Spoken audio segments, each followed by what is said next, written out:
Hello viewers, ये है knowledge vibes. ये है प्रैक्टिस सेट नंबर 4 जो है टीजीटी पीजीटी इकोनॉमिक्स 2022 के लिए। ये माइक्रो इकोनॉमिक्स से रिलेटेड है और टॉपिक है डिमांड एनालिसिस। पहला क्वेश्चन है कि वे वस्तुएं जिनकी मांग किसी अन्य वस्तु की कीमत बढ़ने पर कम हो जाती है किस श्रेणी के अंतर्गत आएंगी। देखिए, जो मांग का नियम है वो ये बताता है कि जब किसी वस्तु की मांग कीमत बढ़ती है तो उसकी मांग कम हो जाती है, लेकिन यहाँ क्वेश्चन में लिखा हुआ है कि जब किसी अन्य वस्तु की कीमत बढ़ने पर वस्तु की मांग कम हो जाए तो वो किस श्रेणी में आएगी। तो देखिए, ये जानना ज़रूरी है कि अगर दूसरी वस्तु की कीमत बढ़ने से डिमांड कम हो रही है तो ये अंडरस्टूड है कि जो वस्तु की हम बात कर रहे हैं वो उसके साथ ही प्रयोग की जाएगी। यानी दो ऐसी वस्तुएं जो एक साथ प्रयोग की जाती हों, उनमें से यदि एक की कीमत बढ़ जाए तो दूसरे की डिमांड कम हो जाएगी। इस टाइप की जो वस्तुएं हैं वो पूरक वस्तुएं कहलाती हैं। यहाँ पर आपका ऑप्शन ए जो है वो सही आंसर है। इसके बाद अगला क्वेश्चन है कि मांग के नियम की प्रमुख मान्यता कौन सी है। यानी उपभोक्ता की आय स्थिर रहती है, अन्य संबंधित वस्तुओं की कीमतें स्थिर रहती हैं, समय एवं परिस्थितियां समान रहती हैं या उपयुक्त सभी। तो देखिए, मांग के नियम की मान्यताओं के हिसाब से पहला सही है, क्योंकि जैसे ही उपभोक्ता की आय बढ़ेगी उसका जो है ख़रीदने की क्षमता बढ़ जाएगी, वो जो अधिक चीज़ों की डिमांड वो करने लगेगा। दूसरा कि अन्य संबंधित वस्तुओं की कीमतें स्थिर रहती हैं, ये भी सही है। संबंधित वस्तुएं या तो आपकी पूरक वस्तुएं होती हैं या फिर स्थानापन्न वस्तुएं। पूरक वस्तुएं ऐसी वस्तुएं जो दो एक साथ प्रयोग की जाती हैं, और स्थानापन्न वस्तुएं वो वस्तुएं होती हैं जो एक के स्थान पर दूसरे को प्रयोग किया जा सकता है। जैसे चाय और कॉफ़ी इसका उदाहरण है। तो दूसरा भी सही है। और तीसरा है समय एवं परिस्थितियाँ। मांग के नियम ये बताता है कि जैसे जैसे कीमत बढ़ती है डिमांड घटेगी, और जैसे जैसे कीमत घटती है डिमांड बढ़ेगी। इस परिस्थिति को सिद्ध करने के लिए समय और परिस्थितियों का समान रहना बहुत ज़रूरी है, क्योंकि मौसम और फैशन के हिसाब से बिना किसी बड़े कारण के ही किसी भी वस्तु की कीमत बढ़ सकती है, मांग घट सकती है। तो इसलिए इस क्वेश्चन के लिए जो राइट आंसर है वो है ऑप्शन नंबर डी, यानी कि उपयुक्त सभी। ये सभी मांग के नियम की मान्यताएँ हैं।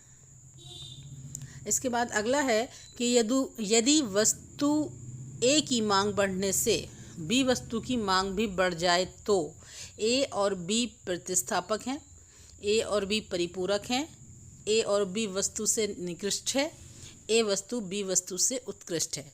देखिए, इस क्वेश्चन के सही आंसर लगाने के लिए आपको ये प्रतिस्थापक, परिपूरक, निकृष्ट और उत्कृष्ट इन चारों ही तरह की वस्तुओं का डिमांड के साथ क्या रिलेशन है वो आपको समझना होगा। तो देखिए, प्रतिस्थापक वस्तुएं वो हैं जो एक के स्थान पर दूसरी इस्तेमाल की जा सकती है, इसलिए एक की मांग बढ़ने पर दूसरे की मांग नहीं बढ़ेगी। यानी जो प्रतिस्थापक वस्तुएं हैं उनकी मांग बढ़ने या घटने की जो दिशा है वो विपरीत होगी।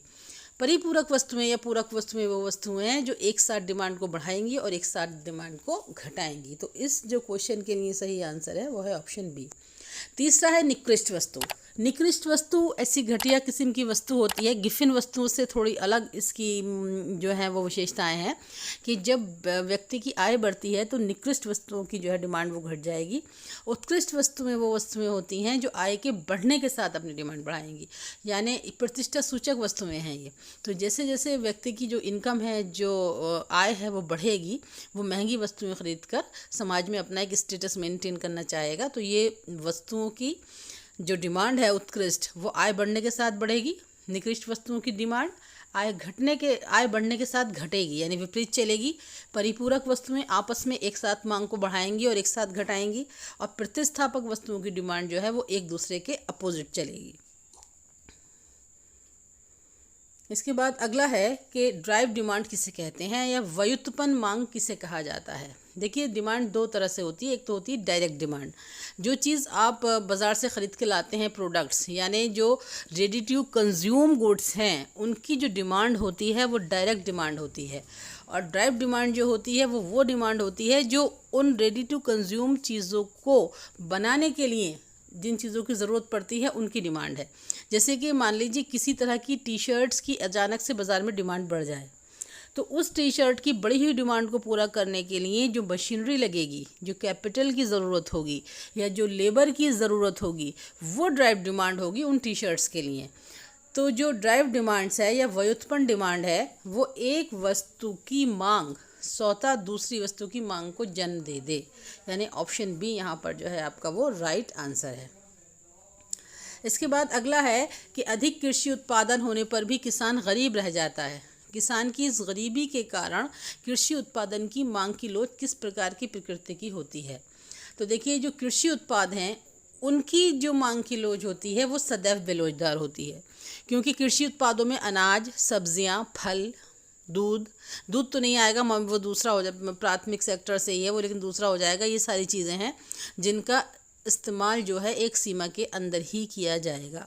यानी अगर आपके परिवार में 4 कुंटल प्रतिवर्ष गेहूं की खपत है तो वो 4 कुंटल ही रहेगी, भले ही जो है गेहूं सस्ता हो जाए या महंगा हो जाए, कीमत आधी रह जाए या दोगुनी हो जाए। अगर कीमतें घट जाएंगी तो उसके फलस्वरूप आप 4 के मुकाबले 8 कुंटल गेहूं नहीं खाने लगेंगे। आलू चाहे 5 रुपये किलो हो या 25 रुपये किलो हो, आप उतने ही आलू ख़रीद के लाएंगे जितनी की आपको ज़रूरत है। तो क्योंकि कृषि उत्पादन की जो डिमांड है वो बेलोचदार होती है, इसलिए अधिक उत्पादन के बावजूद भी किसान जो है या कृषक जो है वो गरीब ही रह जाता है। इसके बाद अगला क्वेश्चन है कि दिखावटी या झूठी शान शौकत से जो प्रभावित होते हैं वो मांग के नियम की प्रतिपुष्टि करते हैं, उसको प्रभावित करते हैं, अपवाह बनते हैं या मांग के नियम के अनुसार वो चलते हैं। देखिए, झूठी शान शौकत से जो प्रभावित होंगे यानी वो वस्तुओं की कीमत के बढ़ने पर उनकी डिमांड बढ़ा देंगे, जबकि मांग का नियम ये बताता है कि कीमतों के बढ़ने पर डिमांड घटेगी और कीमतों के घटने पर डिमांड बढ़ेगी, अपोजिट उसमें रिलेशन होगा।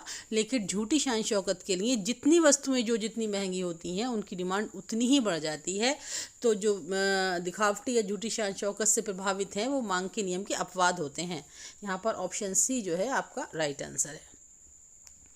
इसके बाद अगला है कि यदि देश के निर्यातों की मांग बेलोचदार है तो विदेशों में उनको बेचा जा सकता है, ऊंची कीमतों पर, स्थिर कीमतों पर, नीची कीमतों पर या उपरोक्त में से कोई नहीं। देखिए, जो हम निर्यात कर रहे हैं यानी अपने देश से जो चीज़ें हम दूसरे देशों में बेचने के लिए भेज रहे हैं उनकी मांग अगर बेलोचदार है, बेलोचदार मांग का मतलब है यानी कि उनकी डिमांड इतनी मजबूत है कि कीमतें घट जाएं या बढ़ जाएं उस पर असर नहीं पड़ेगा और लोग उसको ख़रीदेंगे ही ख़रीदेंगे। तो विदेशों में उनको कैसा बेचा जाएगा। देखिए, जब बेलोचदार डिमांड है तो विदेशों में उनकी ऊँची कीमतें वसूल की जाएंगी। यहाँ पर जो है आपका ऑप्शन ए सही है। इसके बाद अगले पे आ जाइए। यदि वस्तु ऐसी है जिससे यातायात की मांग लोचदार है तो रेलवे भाड़े की दर कैसी रखी जाएगी, अधिक, कम, बहुत कम या अपरिवर्तित। देखिए, यदि ऐसी वस्तु है जिसका जो प्राइवेट यातायात है या जो लैंड ट्रांसपोर्ट है उसकी मांग लोचदार है, यानी कि थोड़ी सी ही उसमें भाड़ों में किराए को कम बढ़ती करने से उन पर बहुत ज़्यादा उनकी डिमांड बढ़ जाएगी या उनका लोग ज़्यादा इस्तेमाल करने लगेंगे, तो ऐसी स्थिति में रेलवे भाड़े की दर हमेशा कम ही रखी जाएगी। अगर रेलवे जो भाड़े हैं वो लैंड ट्रांसपोर्ट से या प्राइवेट ट्रांसपोर्ट से कम कीमत पर होंगे तो ही उन वस्तुओं की डिमांड पूरी करने के लिए रेलवे की जो है वो इस्तेमाल किया जाएगा। अदरवाइज़ दूसरे जो ट्रांसपोर्ट के मीन्स हैं उनका भी जो है वो प्रयोग किया जा सकता है। इसलिए यातायात की मांग लोचदार है तो रेलवे भाड़े की दर कम होगी, यानी यहाँ पर जो है आपका ऑप्शन बी जो है वो राइट आंसर है। इसके बाद अगला क्वेश्चन है, एक देश को अपनी मुद्रा का अवमूल्यन तब करना चाहिए जब विश्व बाजार में उसके निर्यातों की मांग होती है, बेलोचदार, अधिक लोचदार, इकाई वाली लोचदार या इनमें से कोई भी नहीं। तो देखिए, यहाँ सबसे पहले तो ज़रूरत है अवमूल्यन का मतलब समझने की। अवमूल्यन यानी मुद्रा का मूल्य विदेशी मुद्रा की तुलना में गिरा देना, यानी अपने देश में तो मुद्रा का मूल्य वही रहेगा, लेकिन दूसरे देशों की मुद्रा से जब आप उसकी तुलना करेंगे, किसी एक ख़ास देश की मुद्रा की तुलना में भी गिराया जा सकता है कीमत को, या सभी देशों की तुलना में भी गिराया जा सकता है। ठीक है, तो जब अपने देश की मुद्रा की कीमतें दूसरे देशों की मुद्रा के मुकाबले गिरा दी जाएं, या ऐसे कहिए कि अपनी देश की मुद्रा दूसरे देशों में सस्ती कर दी जाए, तो विश्व बाज़ार में निर्यातों की मांग कैसी होती है। यानी मांग तो बढ़ेगी, ये तो तय है, लेकिन यहाँ पर मांग की लोच की बात जो है आपसे वो पूछी जा रही है। तो देखिए, अधिक लोचदार मांग होगी, समझ रहे हैं। जब हम किसी भी वस्तु को विदेशों को सस्ता उपलब्ध कराएंगे तो इसका जो पर्पज़ होगा वो यही होगा कि हमारी डिमांड बढ़े। हर इकनॉमी, हर देश, हर कंट्री ये चाहता है कि विदेशों में जो है उसके सामान जो है वो ज़्यादा बिके। तो अगर बेलोचदार डिमांड है तो ऊंची कीमतें वसूल लेगा, लेकिन अगर अधिक लोचदार है तो आपको सस्ते से सस्ते में वो चीज़ को बेचने की कोशिश की जाती है, और ऐसा अधिक लोचदार मांग की अवस्था में ही होगा।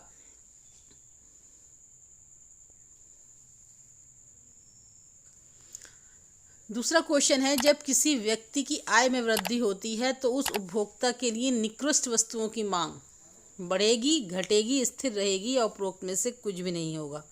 देखिए, यदि इनकम बढ़ जाए तो फिर व्यक्ति जो है महंगे सामान खरीदने लगता है। निकृष्ट वस्तु वो नहीं खरीदेगा, और निकृष्ट वस्तु में व्यक्ति तभी खरीदता है जब उसके पास पैसे का अभाव है। लेकिन जब इनकम बढ़ जाएगी, जो दो निकृष्ट वस्तु की डिमांड उस व्यक्ति के द्वारा की जा रही होगी वो कम हो जाएगी। तो यहाँ पर ऑप्शन बी सही है, क्योंकि जब किसी व्यक्ति की आय में वृद्धि होगी तो उस उपभोक्ता के लिए निकृष्ट वस्तु की मांग जो है वो घट जाएगी। इसका ऑप्शन हो जाएगा घटती है, ऑप्शन बी। इसके बाद अगला है, अगर कीमत उपभोग वक्र ऋणात्मक है, यानी दाईं ओर गिरता हुआ है, तो वस्तु की मांग की लोच इकाई के बराबर होती है, वस्तु की मांग लोच इकाई से कम होती है, वस्तु की मांग लोच इकाई से अधिक होती है, वस्तु की मांग शून्य लोच होती है। देखिए, जो ऋणात्मक ढाल होता है वो ये होता है, यानी कि जैसे जैसे कीमतें बढ़ेंगी उपभोग कम होता जाएगा।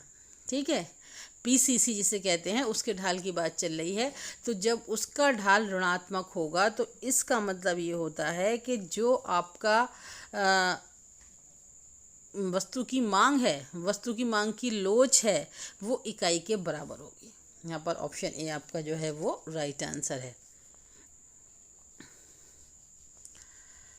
विकासशील देशों के लिए मशीनों की आयात की मांग की लोच कैसे होती है। देखिए, विकासशील देश ऐसे देश होते हैं जहाँ पर पूंजी का प्रायः अभाव होता है, या अभाव नहीं तो पूंजी की कमी होती है। ठीक है, तो इन देशों के लिए जो मशीनरी है और साथ ही साथ टेक्नोलॉजी की भी यहाँ पर जो है कमी होती है। तो इन देशों के लिए मशीनों के आयात की अगर बात की जाए तो मांग की लोच पूर्णतः बेलोचदार होगी, लोचदार होगी, बेलोचदार होगी, या अधिक लोचदार होगी। तो इसका जो है ऑप्शन सी सही है। पूर्णतः बेरोजगार तो नहीं कहेंगे, क्योंकि थोड़ा बहुत जो है मशीनरी या टेक्नोलॉजी इनके पास होती भी है, और ये थोड़े बहुत इनके पास ऑप्शंस भी होते हैं। तो विकासशील देशों के लिए मशीनों के जो आयात की मांग की लोच है वो बेरोजगार होती है, यानी उन्हें मंगानी होती हैं। उनके यहाँ पूंजी, टेक्नोलॉजी, सभी चीज़ों की कमी होती है। इसके अलावा अगर ये विकसित देश होता तो आंसर होता लोचदार, और क्योंकि विकासशील देशों के लिए पूछा गया है इसलिए इसका आंसर है बेलोचदार, ऑप्शन सी। इसके बाद है क्वेश्चन, एक पूर्णतः बेलोचदार मांग वक्र में जब कीमत 2% बढ़ती है तो मांग कितनी घटेगी। देखिए, जो पूर्णतः बेलोचदार मांग वक्र है ये एक ऐसा मांग वक्र है जिस पर कीमतें घट जाएं या बढ़ जाएं कोई असर नहीं पड़ेगा। जिस चीज़ की जितनी डिमांड हो रही है वो उतनी ही रहेगी। तो जब पूर्णतः बेलोचदार मांग वक्र में कीमतें 2% बढ़ जाएंगी तो मांग ना घटेगी ना बढ़ेगी। तो यहाँ मांग घटने के लिए ऑप्शन दिया है, तो आप 0% पे आंसर लगाएंगे। ऑप्शन बी यहाँ पर जो है वो आपका राइट आंसर है। इसके बाद तीसरा है कि अनंत लोच को प्रदर्शित करने वाला मांग वक्र कैसा होगा। तो फिर अनंत लोच को जो प्रदर्शित करेगा वो मांग वक्र होगा हॉरिजेंटल, यानी ये इस पर कीमतें जो हैं डिमांड उतनी ही बनी रहेगी, कीमतों में थोड़ा बहुत भी अगर परिवर्तन जो है वो होता है, क्योंकि इधर जब आप बनाते हैं तो ये बनता है, देखिए ये XO और वाई। और जो अनंत वस्तु यानी अनंत लोच को प्रदर्शित करने वाला आपका वक्र होता है वो आपका खिंच जाता है ये, ठीक है। नीचे वस्तु की मात्रा को दिखाया जाता है और जो है आपके साइड में वस्तु की कीमत, यानी इधर तो दिखाया जाता है मांग मात्रा और इधर दिखाया जाता है प्राइस, ठीक है।